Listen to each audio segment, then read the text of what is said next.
देखिए, पटना के जिस ऐतिहासिक गांधी मैदान में शपथ ग्रहण होना है, वहां पर काफी संख्या में भीड़ आ गई है, लोग आ चुके हैं। और देखिए कितने बड़े स्तर पर तैयारी की गई है, क्योंकि बंगाल की जीत के बाद काफी बड़े स्तर पर इस शपथ ग्रहण समारोह को लेकर तैयारियां की गई। इससे पहले जब मुख्यमंत्री ने और 2 डिप्टी सीएम ने शपथ ली थी, तो बहुत ही छोटा कार्यक्रम था, और उसके बाद ही ये कहा गया था कि जो मंत्रिमंडल विस्तार होगा वो भव्य होगा, बड़ा होगा। इस बीच बंगाल की जीत हो गई, और इस वजह से इसमें और बड़े स्तर पर इसको किया जा रहा है। खुद प्रधानमंत्री मोदी, गृह मंत्री अमित शाह, जेपी नड्डा जैसे तमाम बड़े नेता यहाँ पर पहुंच रहे हैं।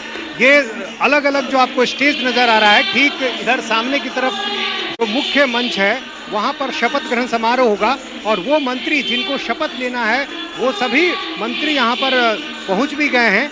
और प्रधानमंत्री नरेंद्र मोदी का रोड शो होगा जब एयरपोर्ट से वो गांधी मैदान की तरफ आएंगे। रास्ते में अलग अलग जगह उनके स्वागत के लिए तैयारियां की गई हैं, और यहाँ पर बाईं तरफ एक स्टेज पर सांस्कृतिक कार्यक्रम भी चल रहा है, जिसमें बिहार की जो सांस्कृतिक झलक है उसको दिखाया जा रहा है। यहाँ पर LED स्क्रीन लगाए गए हैं ताकि जो पीछे भीड़ है उसको कोई दिक्कत ना हो। रात बहुत तेज बारिश हुई है पटना में, और इस वजह से थोड़ी दिक्कत हुई है, मैदान गीला हुआ, लेकिन रातों रात कोशिश की गई, किसी तरह से पानी को निकाला गया है, और अब ये गांधी मैदान पूरी तरह से लोगों से भर गया है। लोगों को इंतजार है इस बात का, जब प्रधानमंत्री नरेंद्र मोदी यहाँ पर पहुंचेंगे, उसके बाद शपथ ग्रहण का जो कार्यक्रम है वो यहाँ पर होगा। मंत्रियों की लिस्ट आ चुकी है, सभी मंत्री यहाँ पहुंच चुके हैं। कई नए नाम भी हैं इस बार, जिसमें खासतौर से यदि बीजेपी को देखें तो नंदकिशोर राम, मिथिलेश तिवारी, इंजीनियर शैलेंद्र कुमार और रामचंद्र राम, ये वो नाम है जो बीजेपी से पहली बार मंत्री बन रहे हैं। इसके अलावा जेडीयू में निशांत, नीतीश कुमार के बेटे, पहली बार जाहिर है मंत्री बन रहे हैं, और इससे पहले उनको लेकर कई चर्चाएं होती रहीं, उनको मनाया गया, तैयार किया गया, डिप्टी सीएम की बात आई, लेकिन अब कल इस बात की अचानक चर्चा हुई कि निशांत को मंत्रिमंडल में शामिल किया जाए। तो निशांत, नीतीश कुमार के बेटे, आज इसी मंच पर मंत्री पद की शपथ लेते नजर आएंगे। इसके अलावा श्वेता गुप्ता, जो पेशे से डॉक्टर हैं, पहली बार विधायक बनी है शिवहर से, वो भी मंत्री बन रही हैं। बूलो मंडल, जो गंगोता समाज से आते हैं, पहले सांसद रह चुके हैं, इस बार विधायक के तौर पर जीते। नीतीश, जितने भी नए चेहरे हैं उन पर तो चर्चा करेंगे ही, साथ ही साथ निशांत की जरूरत क्यों पड़ी, निशांत की सरकार में एंट्री क्यों हो रही है, इस पर भी हम चर्चा करेंगे। हमारे साथ देवेंद्र पाराशर, हमारे पॉलिटिकल एडिटर, इस वक्त स्टूडियो में मौजूद हैं, और वरिष्ठ पत्रकार अजीत द्विवेदी जी भी हमारे साथ स्टूडियो में मौजूद हैं। देवेंद्र, सबसे पहले आज जो तस्वीर हम पटना से देख रहे हैं, बीजेपी इसे ऐतिहासिक तौर पर सेलिब्रेट कर रही है, बड़ा जश्न मनाया जा रहा है।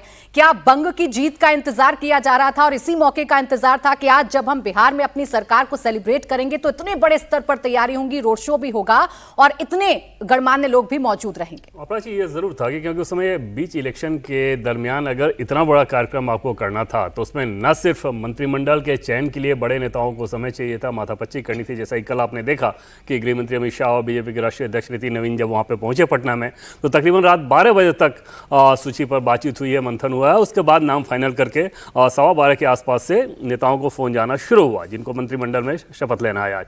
तो एक तो वो चीज़ थी। दूसरा, इतना बड़ा जब आप आयोजन करते हैं तो उसमें बहुत सारे नेताओं का फोर्स भी लगता है, वर्क फोर्स लगता है, और बिहार के बहुत ज़्यादा नेता बंगाल में ऑलरेडी काम कर रहे थे पिछले 2-3 महीनों से। तो उन सारी चीज़ों को डिस्टर्ब करके उस समय करने की जरूरत नहीं थी, सत्ता परिवर्तन हो रहा था, तो एक सामान्य तरीके से करके, और तभी यह तय कर लिया गया था कि जब मंत्रिमंडल विस्तार होगा तो वो बहुत भव्य तरीके से होगा, जिसमें प्रधानमंत्री मोदी, गृह मंत्री अमित शाह और बीजेपी के तमाम जो बड़ी लीडरशिप है वो वहाँ पर मौजूद रहेगी, जो कि आज है। हम कई नामों पर लगातार चर्चा कर ही रहे हैं, और जैसे अभी हमारे सहयोगी नीतीश चंद्र बता रहे थे अजीत जी, पहला नाम निशांत कुमार का है, और ये चर्चा उस वक्त भी हो रही थी जब सम्राट चौधरी मुख्यमंत्री के तौर पर शपथ ले रहे थे। तो एक सवाल था कि क्या निशांत कुमार उप मुख्यमंत्री बनेंगे, तब एक रिलेक्टेंसी थी, पर अब वो रिलेक्टेंसी जा रही है। बिल्कुल, उस समय भी बड़ी सबसे ज्यादा दिलचस्पी की बात यही थी कि जेडीयू की तरफ से निशांत को सरकार में लाया जा रहा है या नहीं लाया जा रहा है। उस समय दोनों तरफ से एक रिलेक्टेंस दिखा। निशांत भी तैयार नहीं थे और नीतीश कुमार भी रिलेक्टेंट थे, वो भी तैयार नहीं थे। परिवार के लोगों के साथ जो उनकी मुलाकातें हुई, जो दबाव था, उसको उन्होंने किसी तरह से उस समय रोक दिया कि नहीं, अभी निशांत को नहीं करना है। लेकिन उसके बाद उनकी जो राजनीतिक सक्रियता बढ़ाई गई, अभी वो यात्रा कर रहे हैं 3 तारीख से पूर्वी चंपारण से अपने पिता की तरफ, वो भी एक यात्रा पर निकले हैं, राजनीतिक यात्रा पर। और इस बीच जो उनके इलाके की पॉलिटिक्स है ना, नालंदा की पॉलिटिक्स या उनकी जो जाति की पॉलिटिक्स है, वो पॉलिटिक्स, उसमें बहुत खींचतान बढ़ गई, बहुत दबाव उनके नालंदा के तरफ से के लोगों के यहाँ से बना। उस दबाव में देखिए जेडीयू ने 2 डिप्टी सीएम बनाए, वो दोनों नीतीश कुमार की पार्टी का जो कोर वोट आधार है उसको रिप्रेजेंट नहीं करते थे, विजय चौधरी हो चाहे विजेंद्र यादव हो। और इस दबाव में बाद में एक फैसला किया गया कि श्रवण कुमार को बनाया गया वहां विधायक दल का नेता।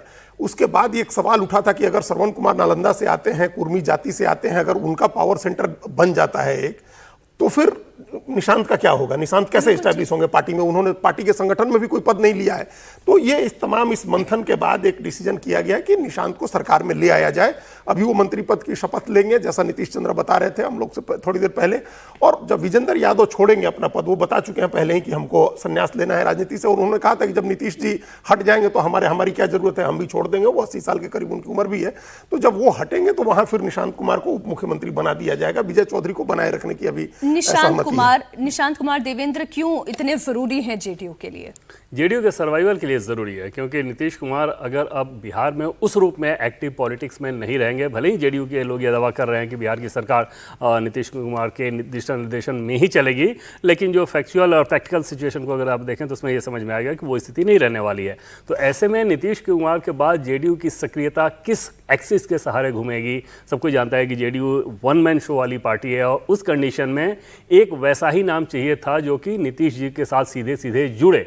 बाकी जितने नेताओं को अगर आप देखें उनमें से कोई भी ऐसा नहीं है कि जो कि जेडीयू का एक्सिस बन सके, जिसके सहारे न सिर्फ पार्टी बल्कि वोट जो है वो उसके सहारे घूम सके। और उस लिहाज से निशांत कुमार जो कि नीतीश कुमार के पुत्र हैं, तो ऑलरेडी उनके पास एक एडवांटेज है। हालांकि नीतीश कुमार बनना निशांत कुमार के लिए बहुत बड़ा चैलेंज इस लिहाज से होगा, और तकरीबन अगर लगभग 50 साल की उम्र आपकी हो गई है और अब तक आपने वो पॉलिटिकल कैलिबर नहीं दिखाया, तो इसमें सवालिया निशान ज़्यादा बड़ा होगा। लेकिन कम से कम सर्वाइवल के लिए वो एक एक्सिस चाहिए था, जो कि निशांत के नाम में जेडीयू के नेताओं को दिख रहा है।